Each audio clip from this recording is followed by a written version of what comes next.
वर्तुळ पूर्णच आहे. वर्तुळला कधी भेद पडला नव्हता आणि वर्तुळ असंच पक्क राहणार आहे.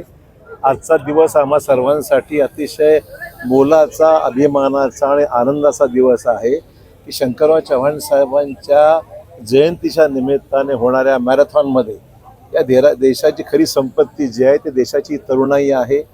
नांदेडमधली ही सगळी तरुणाई आहे आणि शंकरराव चव्हाण साहेबांची आठवण आणि नांदेड जिल्हा आणि महाराष्ट्राला, मराठवाडा सुजलाम सुफलाम ज्यांनी त्यांच्या जलनियोजनातून जे केलेलं आहे त्याचा फायदा आज मराठवाडा नक्की होत आहे.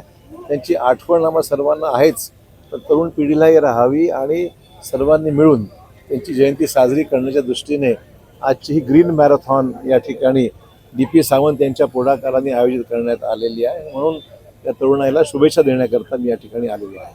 विधान परिषद निवडणुकीमध्ये काँग्रेसचे काही मतं फुटले, पक्षाने ते मान्य केले, काही त्यातले काही आमदार तुमच्या जवळचे असल्याचं बोललं जातं. हा काँग्रेसचा अंतर्गत विषय, मला काय संबंध नाही त्याच्याशी.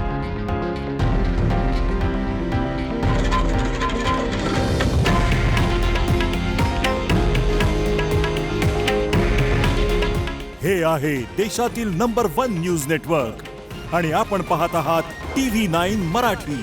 काळजी तुमची, हित महाराष्ट्राचं.